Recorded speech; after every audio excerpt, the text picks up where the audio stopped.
Good evening, everyone. Welcome back to our weekly community call for District 5 and all of our partners and friends. Tonight, we are going to be talking to United Way, and then we'll be going over our agenda for the council meeting tomorrow. Councilman Reeves is coming in on the call in a few minutes. And we are going to go ahead and get started. And what I have for us tonight is an awesome speaker to tell us about what's going on at United Way, Miss Roussel. Take it away. Good evening, everyone. First, let me thank Councilman Reeves and Ms. Leverett for giving me this opportunity to share information about United Way and the work that we're doing and some of the information we've collected. So I really appreciate this opportunity to talk to you tonight. Basically, what I'm going to share with you is what United Way has been working towards over the last several years, and that is what we call child well-being. And we feel like if we are working with the children, that we are also helping the families and the adults in the lives of these kids. So we started our child well-being mission in 2017. We launched it, and what we found out working through a lot of partners, a lot of data, we found out that metropolitan Atlanta wasn't doing really great in terms of human services. And we wanted to do what we could, do our part to change that. We found that out of 1.3 million children, nearly 500,000 of those kids were living in need. And so we put a stake in the ground in 2017, and we said our goal is to help 250,000 children by 2027. By 2019, when we recalibrated and looked at the data again, we were moving in the right direction, but we weren't quite where we needed to be, had some more work to do.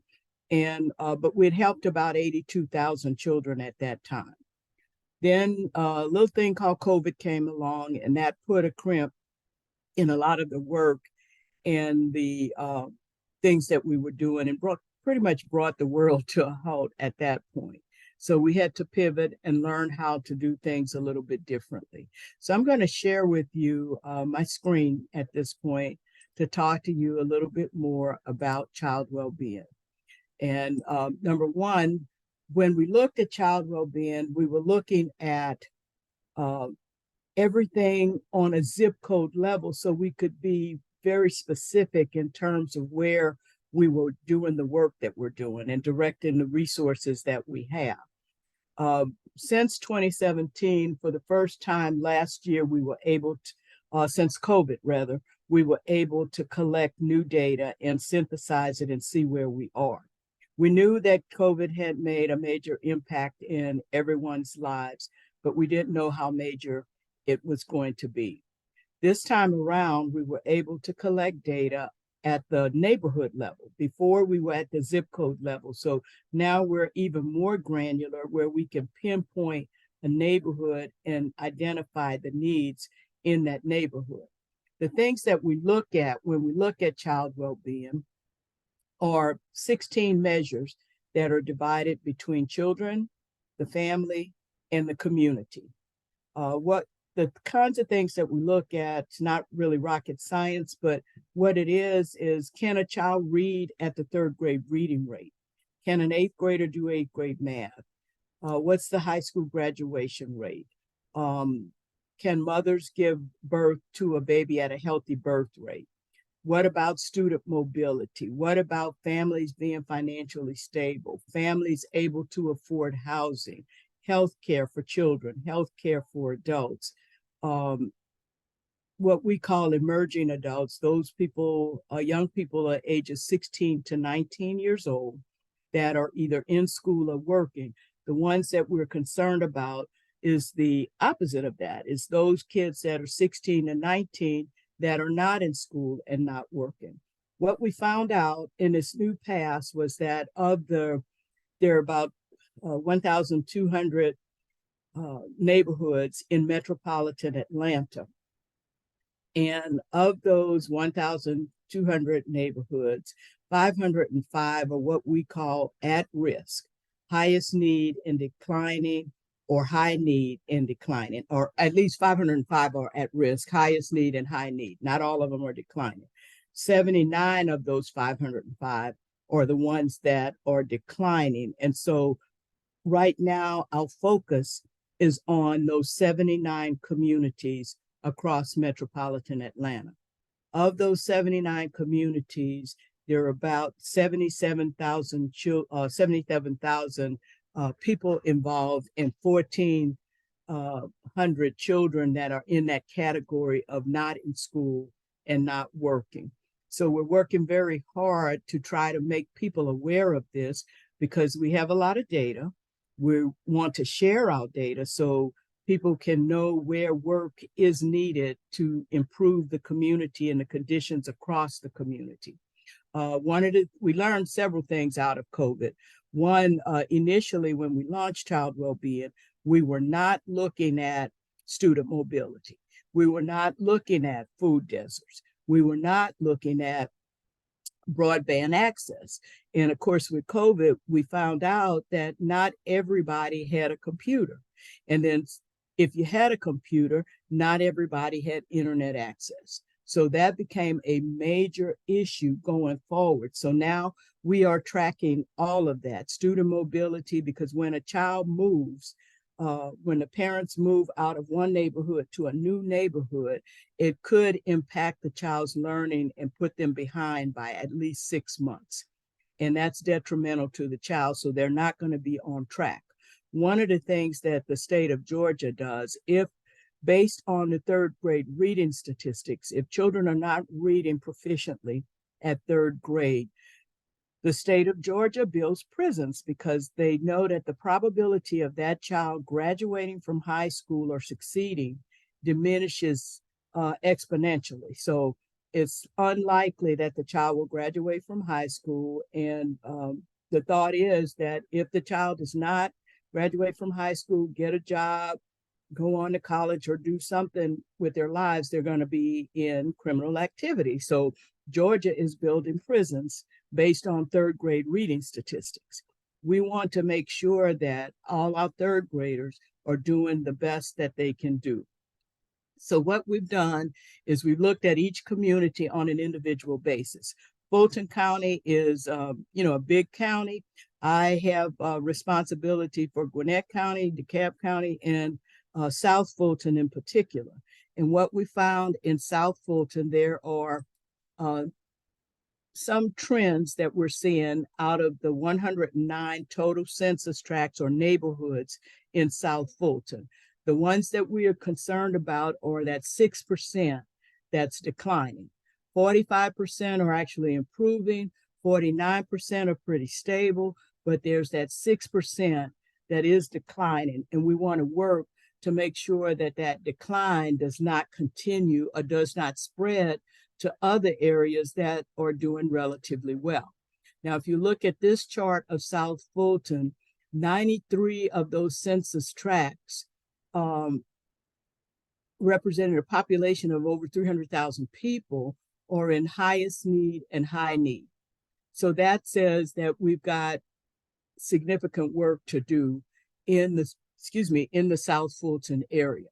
Now, looking at those census tracts that are most at risk, there are 5 of them that are declining. And those are the 5 that we really want to put some attention to and make people aware of. They're surrounded, they're focused in the city of Atlanta, city of South Fulton, and Fairburn.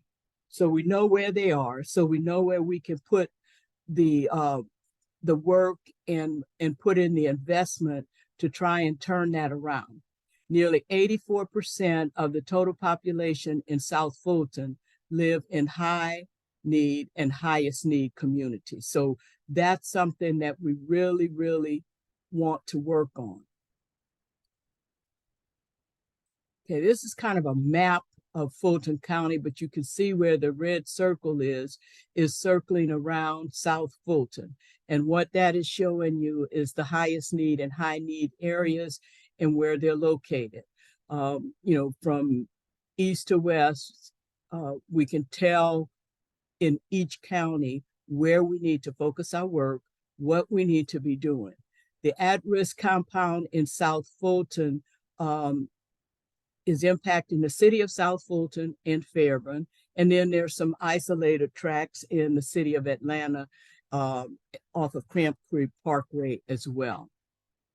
Now, one of the things I taught you about the things that we measure, you can't really see this real well, but this is kind of a look at the things we measure on a child basis, family basis, and community basis. This next chart is a little bit more definitive, but what it says is based on the 16 things that we are looking at to determine the health and well-being of a community, South Fulton is behind the region in all of those areas. So we really need to put some focus in key areas in South Fulton. The measures, as I indicated before, was food security, emerging adults, those kids 16 to 19 that are in school or working, children without health insurance, third grade reading, eighth grade math, high school graduation rates, post-secondary education, whether people can afford houses, financial stability, student mobility, births to mothers at a healthy birth weight, unemployment, broadband access, low birth rate babies, adults without health insurance, and then adults without high school diplomas. So those are all of the things that we're looking at. But again, the headline is these indicators in South Fulton are lower than the region overall. So that's something we definitely need to work together to change. In terms of looking at the areas that are most in need, we can see there's a little around Avon Avenue, around Fulton Industrial Boulevard, city of South Fulton, Camp Creek Parkway and Campbellton Road, Camp Creek Parkway and Butner Road, and then Fairburn, Fairburn Industrial Boulevard and John Rivers Road. So those are the areas that we are looking at that have the most need at this point in time. Going through a couple of other charts real quick, I'll just say that if we look at it on economic conditions by census tract, we can see these census tracts, these are the 5 that are the most at risk in Fulton County. And you can see that they are well below the regional values. So that's something that we want to work together to change. Looking at this chart, the 10 biggest and smallest food deserts are around these areas, these neighborhoods in South Fulton. Again, we're talking city of South Fulton, Fairburn, and the area around Camp Creek and a little bit around Campbellton Road. So we're looking to see how we're sharing this information because we want businesses, we want communities, we want individuals to know what the situation is and to come together as a community to work together to help relieve that situation in that area. Last year, United Way contributed about $1.5 million invested $1.5 million in South Fulton, trying to help with those areas that needed the most, housing cost burden, people that were spending more than 30% of their income on rent or mortgages, financial stability, helping families get jobs at livable wages instead of the minimum wage, making sure that families were staying together and trying to help those families to get adequate housing at a reasonable cost. So those were the things where we were focusing, as well as some of the educational benchmarks. We've got services that we do. We have 4 investment priorities in United Way. One is for 2 of those investment priorities focus on education. One is on early learning, where we look and work with parents from the minute a child is born, from we like to say from 0 to 9 years old till they get to that 3rd grade reading level. And we work with them to try to make sure that the parents, as being the first teachers for the child, that they are comfortable with making sure their child is ready to enter public or education at the kindergarten level. So what kids need to be able to do when they reach kindergarten, they need to be able to count to 20, they need to know their ABCs, they need to recognize shapes like squares, circles, triangles, those kind of things. When they get to kindergarten and they can't do those things, it takes the teacher about 3/4 of the school year to get them up to speed, which means there's only 1/4 of the school year left to prepare them for the next grade level. And so that is a domino effect, and the student continues to get more and more behind. So that's what we want to avoid by helping parents early, even before the child enters school. Then we have our educational benchmark that's called college and career readiness. And that one looks at an older child, really start working with them in middle school and stay with them through high school to help them prepare for their next phase in life, whether that's going to college or getting a job. Everybody's not college bound, and that's fine, because there are jobs out there today where, depending on the certifications that you can get, you can, make 6 figures easily. So you don't have to have a college degree to do that. So we're trying to work with the schools to help children identify vocations that they're good in, things that they like to do, things that they enjoy doing, and using that as a career basis. So we're working to get more businesses involved in providing apprenticeships and internships for students while they're still in high school. Fulton County schools actually opened what they called the middle college, the Promise Youth Center recently, and that is going to help a child that's not necessarily college bound, but they could be, get multiple certifications by the time they graduate from high school. So they'll have a high school diploma and they'll have a certification in a field that they want to work. It could be logistics, it could be manufacturing, it could be culinary arts, and different things. But that means when they graduate with dual certifications, which means they're qualified at that point to get a job making, good money. And so, and also helping to place them with potential employers. So those are the kinds of things that we're doing. And then on the side of the college-bound kids, we're working with them and their families to help with all the stuff it takes to get into college, the interviewing, the applications, the FAFSA, all of that stuff, the federal requirements that you have to go through to fill out all the stuff to make sure that you can even get an application. So we're working with those students on that level in the schools, in Fulton County schools, as well as other schools around the metro Atlanta area. The third priority area for us is what we call economic stability. And that is just making sure that families have the things that they need. The face of homelessness has changed over time. It used to be, you see a lot of people, living under bridges or in vacant lots with a cart with all their worldly possessions pushing them around. Homelessness does not necessarily look exactly like that today. We have a lot of homeless people that are now living in extended stay motels because it's actually cheaper for them to stay in the extended stay motel rather than to pay $1,400-$1,600 a month for a 2-bedroom apartment and then pay rent, utilities, food, all that other stuff, transportation costs. So they're staying in these extended stay motels there. So we're trying to work with the community in these extended stay, and we have a service that we call Motel to Home, that we try to help these families get out of the motel and put them in long-term permanent housing at a reasonable rate. We work with homeowners and property owners to provide reasonable rates to these people till they can get on their feet and maintain that level of stability in their lives. The average age of a homeless person in metropolitan Atlanta is 9 years old. So we have a lot of children that are not doing well. Some of them are on their own, their parents, they're orphans, they don't have anybody to look out for them. So what we're trying to do is be that group that looks out for them. So there's a lot of work that we're doing in the economic stability area.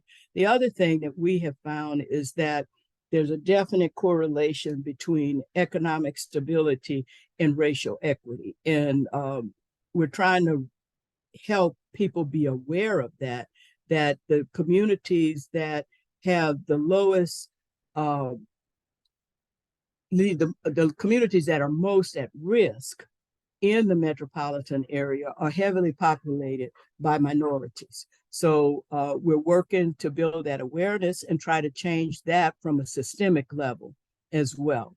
And then the last priority that we have is what we call Brighter Future.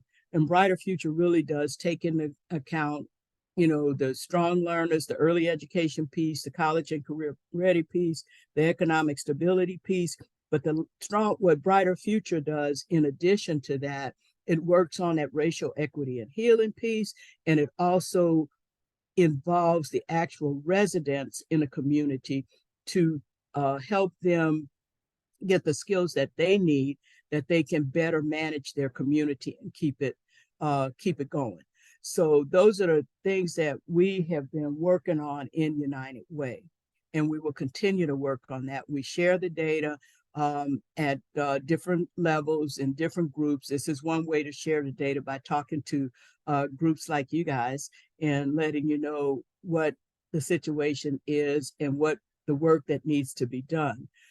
United Way is pretty good at convening and collaborating with other groups. So whatever information we have, we don't see it as our information. We see it as the community owns it, and we want the community to have access to it and to use it. We've been releasing the child well-being data to the school systems, to businesses, to government agencies that want it in more precise terms than I've described it here today. Because we want people to be aware of where the need is. And of course, the government can help with that by pinpointing those needs and working to make sure that government funding is available to help in the areas, in addition to what we're encouraging the business community to do and the investments we're making in United Way.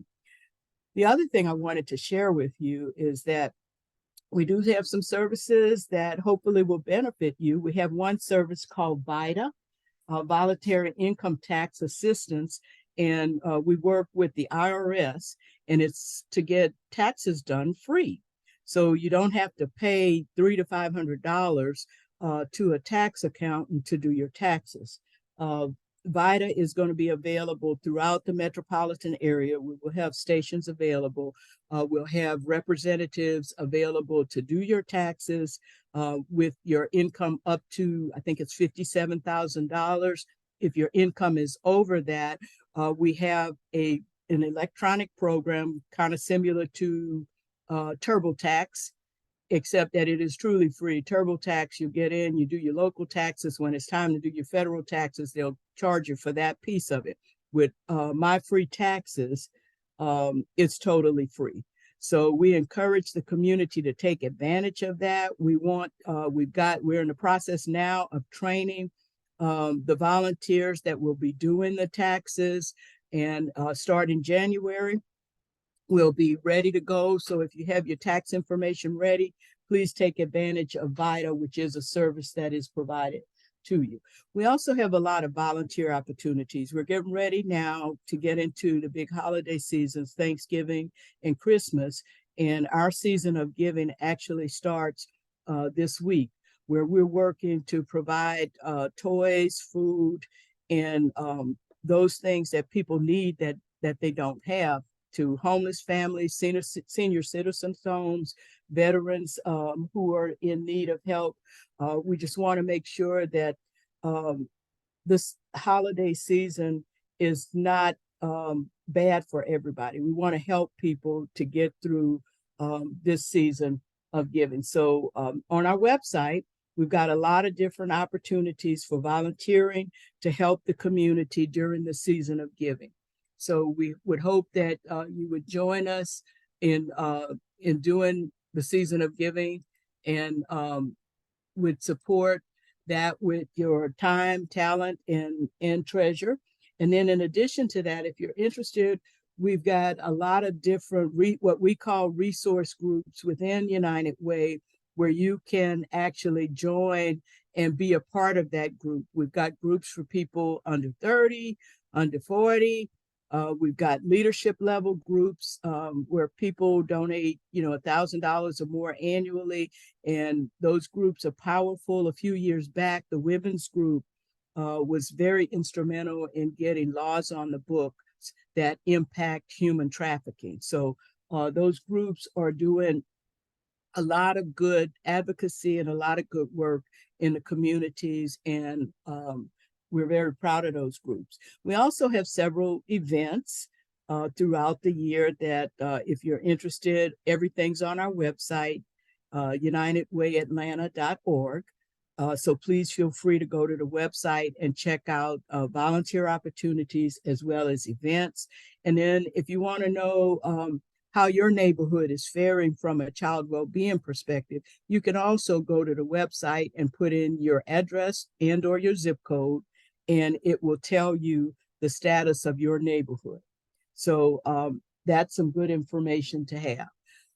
That's really what I wanted to share with you tonight.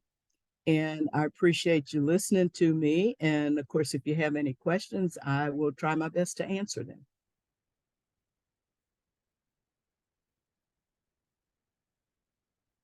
Well, thank you for that information. So I know we're going to have some people who have some questions. Let me get ready to open up the questions for you. Thank you for coming on tonight. We do appreciate this. Is a lot of information, so I hope you know that you're going to have to come back. I'll be welcome coming back. Just let me know when. Alrighty, our first question is from Chandra. Okay. Good evening, Miss Russell. Roussel. You can just call me Vanessa. Yeah. Miss Vanessa, hi. This is Chandra. Thank you so much for you stated 3 helpings worth of information in your presentation, and thank you for that. One of which that resonated with me was the food insecurity aspect of your presentation. Mm-hmm. How you said that we could contact you via unitedwayatlanta.org? Yeah, that's our website. Okay. Do you have a direct number? Yeah, I'm going to put it in the chat. I'll put my email address in the chat. Okay. My question or what I wanted to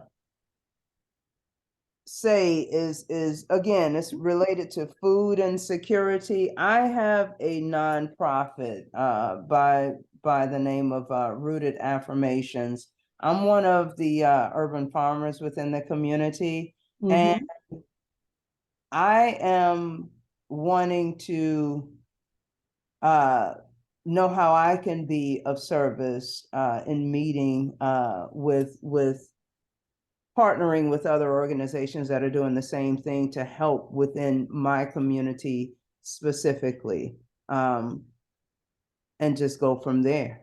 Okay. So I would like to speak with you regarding those opportunities.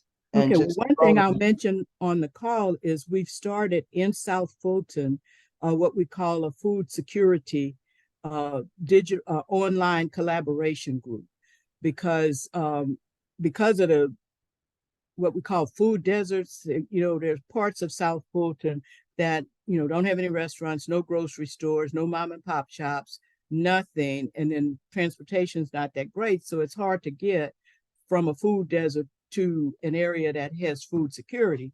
So we started talking with the organizations that are providing food in South Fulton, and they collaborate on a digital platform, and try to coordinate, service, because, people, one place may provide food on Wednesdays, and then the other place may provide food on Wednesdays as well. Well, people got to eat Thursday through Tuesday. So we're trying to make sure that these these folks that are providing food or collaborating so that people will have a source of food for to meet their needs all throughout the week.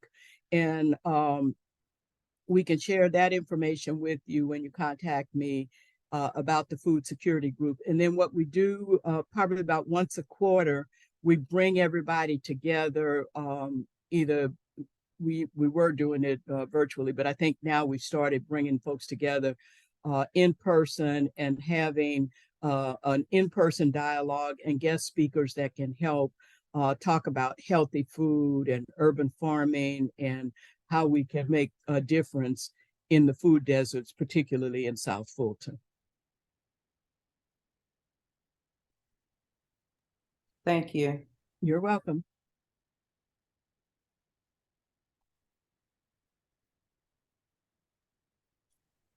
All righty, the next question. I see Ms. Bush is on here. She works with the unhoused as well, so she might want to tell you a little bit about her organization. Okay. Hello. I just want to say that was a ton, like she said, 3 tons of information you gave us. That was very informational. So I will definitely be reaching out also myself to you to just get some more information from you as well. But Women's Wellness and Awareness is a resource nonprofit organization for women. We are currently in the process of working with the homeless, getting together showers, mobile showers for them. That is a program that we're trying to put together. Okay. But we do give out resources to the women, food and clothing. We work with Feeding Georgia Families and several other nonprofits in the community. And it's just a way to be able to help them out and let their money stretch a little bit more, giving them some of the essentials that they need, and not just the food, but panties, bras, socks, the things that us mothers tend to forget sometimes. We just tend to let go, and our bras is looking raggedy, and you know how we do. We put ourselves last. Yeah.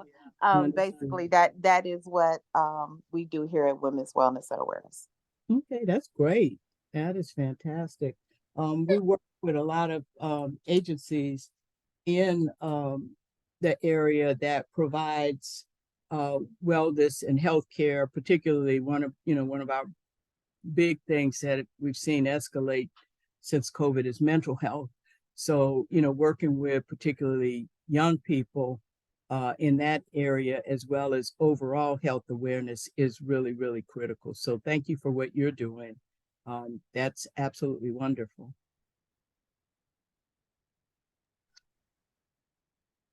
Thank you. All righty, Ms. McKee is also on here, and she is one of our well, I think she's in charge of all of our pastors for the city, the chaplains. So okay, she can tell you a little bit about her organization as well. Okay, I'm on the line now. Can you guys hear me? I'm actually in my car. Yes. Okay, I'm going to pull over here and stop for a minute. Right now, my organization has partnered with Mercer Missionary Health Organization, because I don't know whether you all on the line, many of you know I went through some health issues. So I partnered with this organization in reference to health, wellness. Like the young lady was saying about women.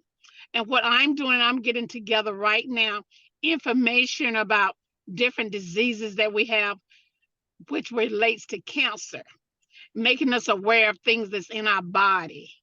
And also I'm working with a community garden. I'm growing most of my own food at this time.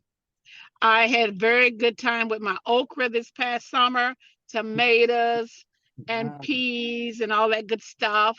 So we want to educate individuals how good eating relates to your health.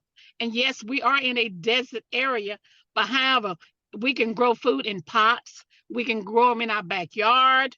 We can just dig up a little space and put it down. There's things that we can do to make us healthy.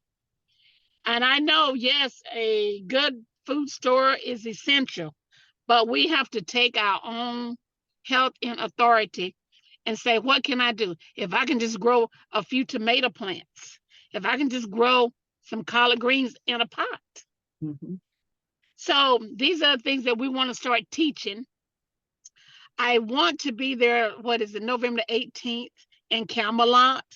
And I hope Tamika can tell us a little bit about that. I would love to have a tent with some information, resources. I'm very familiar with United Way. United Way has been serving my organization, LIFT, for the last 15 years. Uh, I didn't know they had a coalition in reference to food. However, I also do the ESG grant. I forget his name down there. That help secure food for Mhm. nonprofits. Mhm. What is his name? Charles Stearns. Charles Okay. Stern. Okay. So I'm familiar with United Way. It's one of the best organizations around, except Red Cross. So I am familiar with the food desert in our South down here. And I've been working for a while down here.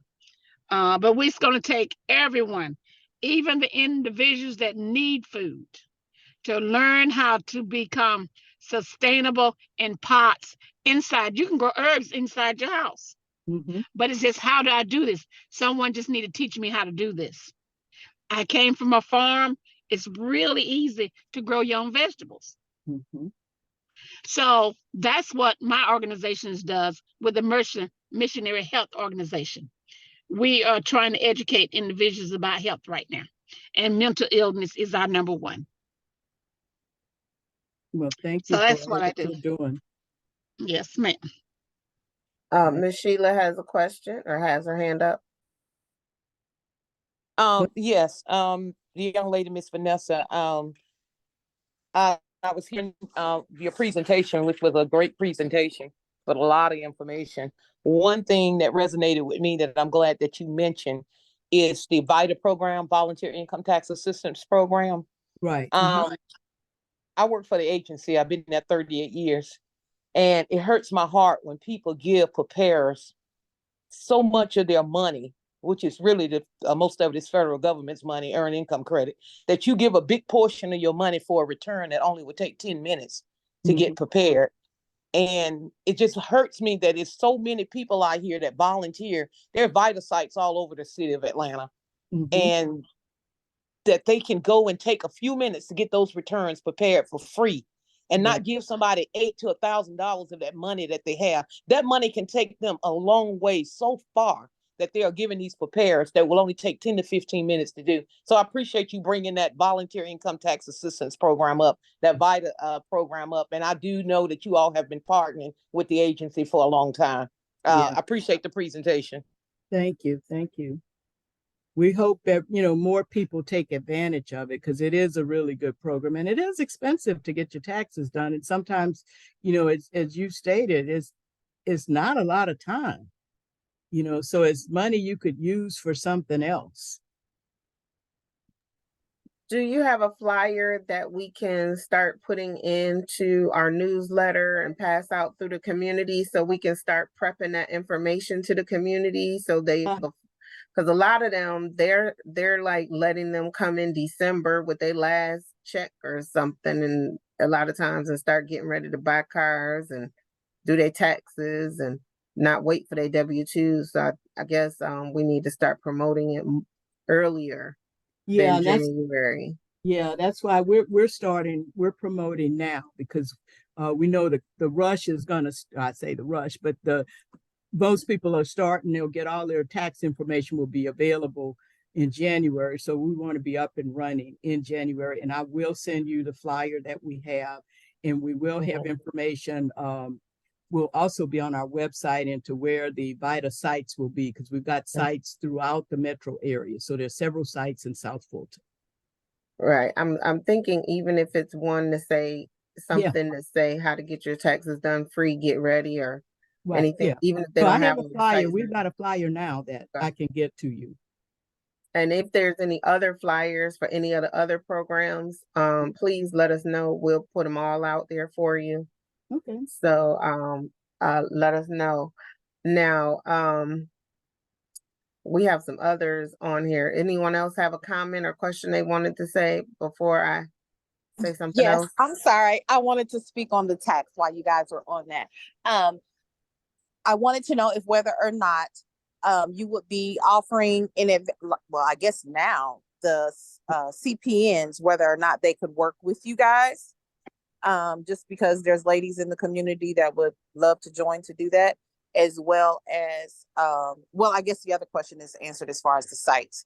You said you'll do the flyer for that. Yeah. We anybody that we're looking for volunteers to do the taxes, because we want to make sure they're trained you know, in the way that the IRS has asked us to do it. So you know, just really reach out to United Way. To Charles Stern is the key person. I know somebody, I guess Miss McKee mentioned she works with Charles. He's also the person that is handling VITA within United Way. But I'm going to send the flyer that talks about that. And if there's any information about volunteering, I can provide that as well. Alrighty. Okay. Do you want to put his information in as well if anybody wants to reach out to him? No, just come through me first. Okay. Yeah. Alrighty. Ms. Bush, you had something else? No, I was just saying thank you. No. Alrighty. Alrighty. Now, we have a few HOAs, homeowners associations on here, and community advocates. How can they help you? Well, one way that they can help me is I mentioned the opportunity youth, those youth in the category 16 to 19-year-olds that are not in school and not working. We want to reach out to those youth and see how we can help them. How can we engage them and help them with some of the things that we need? Some of the things that they need, rather. You know, if it's food insecurity rather than, and sometimes, you know, children get into trouble not because they're bad kids, but because they're trying to fulfill a need that's missing in their life. So we want to help them. And if the community activists can identify those youth in South Fulton, we want to try to be able to help them and provide services to them, to give them alternatives to whatever things they're doing now that probably will get them in trouble. Okay, so would they also reach out directly to you, or is there somewhere you want the kids to call, or what would you So like? they can you know, if you know where we can reach out to these kids, yeah, reach out to me, and then I can make sure my colleagues are engaged at the appropriate time. So let's say they are aware of addresses that these youth are at, but they don't know them directly. Right. But they know they live at that address or that house, or that's where they all are at during the day. How would you like them to address something in that instance? Well, what we would like to do is we've got some folks on our organization that are, I'm not one of those experts, that have expertise in dealing with, you know, social workers, mental health providers, those kind of things, that we would work with them to make the outreach. And so that's what we're trying to do. And then what we would also be trying to do is identify what is lacking, what resources they're actually looking for, and trying to make sure we can find those resources and make them available to them so that they don't get frustrated. You know, so that's one thing that we're looking for. And one of the examples I use, I don't know if you guys are familiar with the Safe Center at Banneker High School. Banneker High School in off of Feldwood has what's called a Student and Family Engagement Center. They opened that center, I guess, around 2017. And what it is, it's a wraparound service center that provides holistic needs for not just the students, but the community at large. Families can go to Banneker, and sign up for free food and get food to last their families a week. Banneker has a clothing store. It has a grocery store. It has mental health counseling. It has academic counseling. There, the Peace and Unity Room. So if the students that attend Banneker get frustrated, get angry, upset, they can go there and kind of get calm their nerves, as we old folks say. But they can go there and get help and just kind of chill out a little bit. There are all kind of services that are available, and those are the services that we would like to be providing to the community and make the community aware of. There's also a similar center at Tri-Cities High School. Tri-Cities calls their center the Unidos Center, but it's very similar to the Banneker Center with wraparound services where families and children in that community can go for assistance.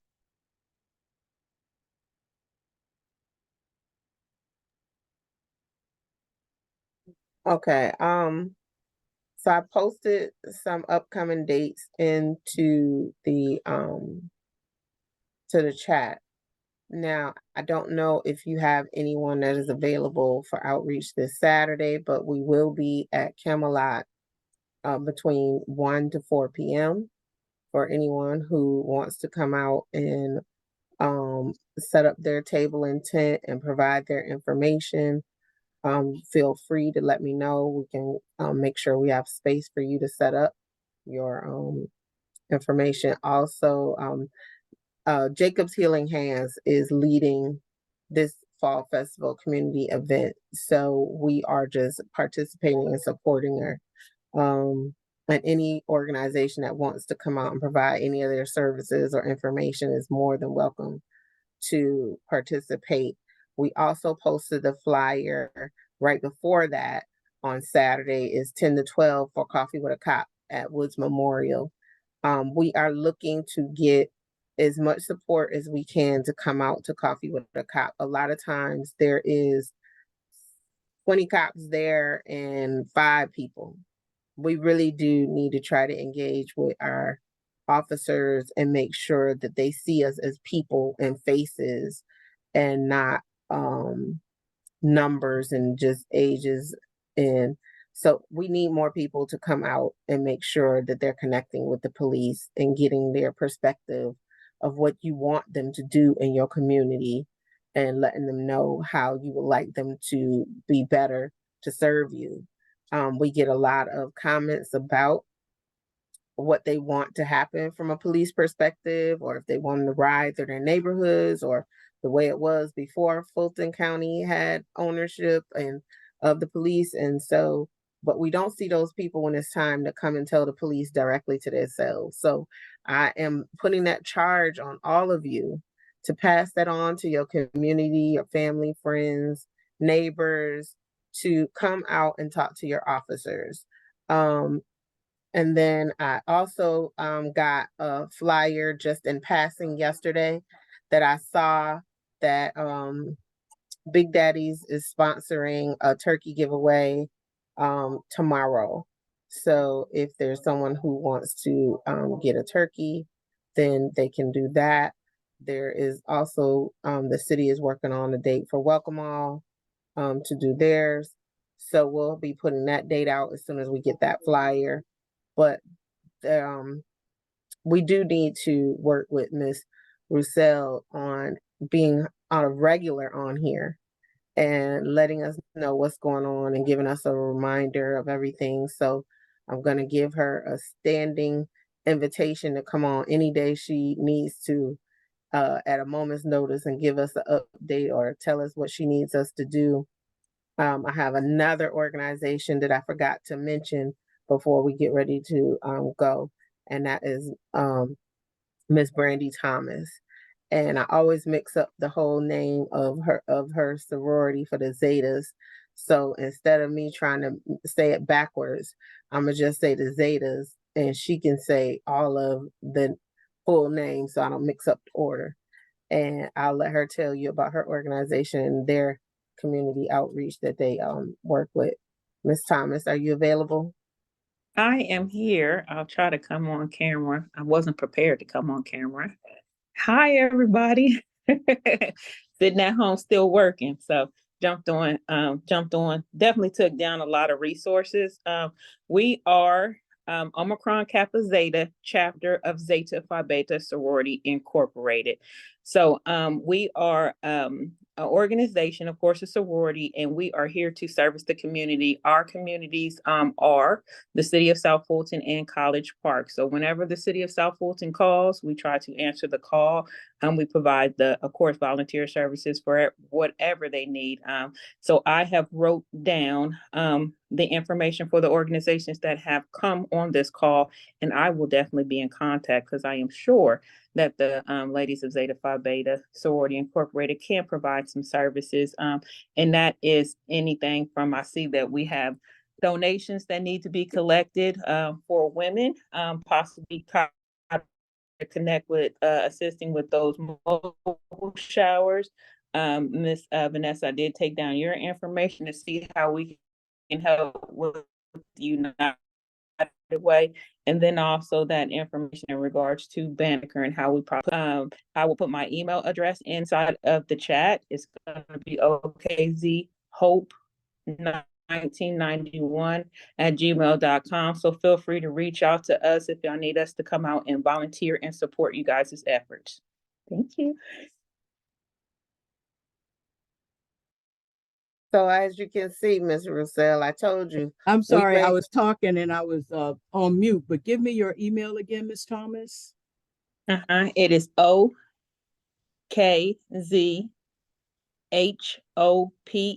so OKZ Hope 1991@gmail.com. Okay, well, Banneker and Tri-Cities would love to have some support. They're always looking for clothes, if you are discarding clothes that you're not going to wear anymore.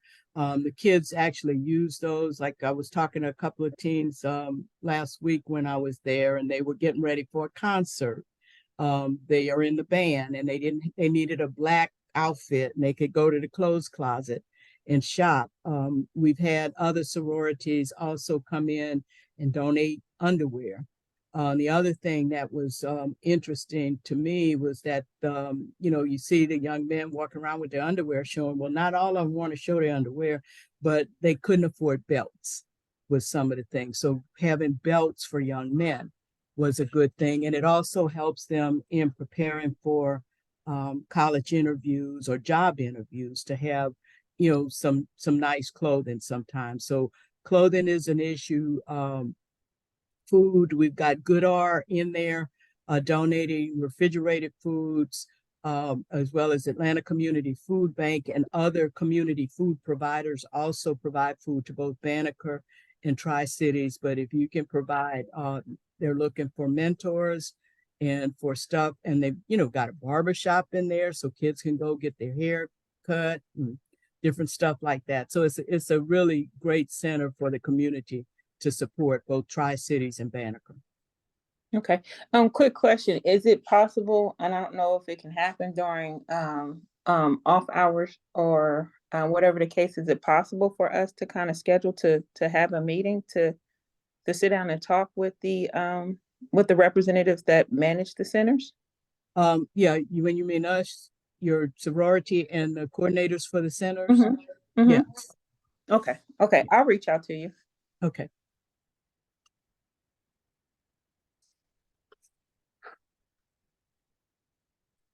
So as I was getting ready to say, Ms. Roussel, although we are not mighty in numbers, we are mighty in access and support.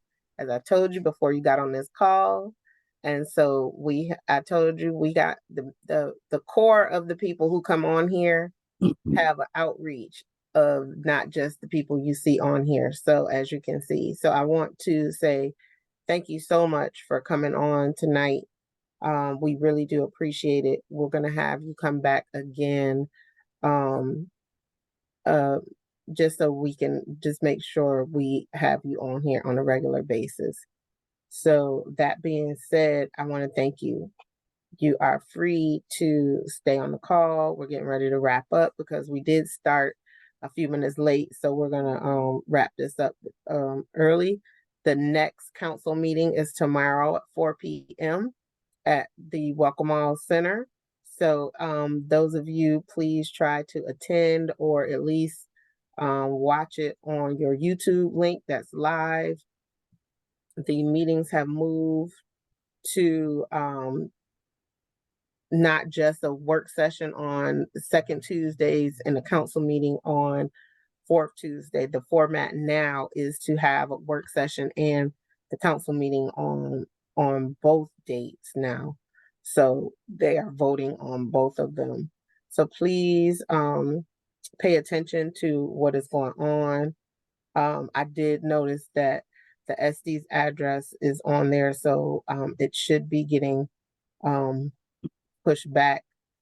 And if there's anything else, Councilman Reeves is under the weather, so he is listening in, but he wanted me to let you know that he is listening. So if there's anything you want to tell him about the agenda or any questions that you have about the agenda, please speak up now so we can make sure he hears everything.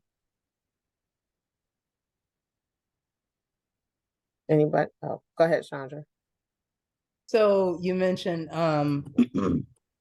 SDs is on the agenda. I didn't notice it, but I did have that on my calendar from previous council meeting. Thank you for that. I will unfortunately not be present. I will just be, I have a late client day tomorrow, so I will just be listening via Zoom, via YouTube. Alrighty. That's fine, but I did already ask him about it to make sure I answered that question for you because I knew it was coming. And Yes, thank you. so, oh, I forgot. I don't think we mentioned about what happened at the parade and the chili cook-off. Did we mention it? I didn't think so. So we have some congratulations, and I hope you all had an awesome Veterans Day of acknowledgement and appreciation for those of you who have given your time and talents and life to help others be free and have all the things that they assume are their rights. So number one, we want to thank Miss Joyce Armster. She came and got her proclamation as a veteran for District 6 this year.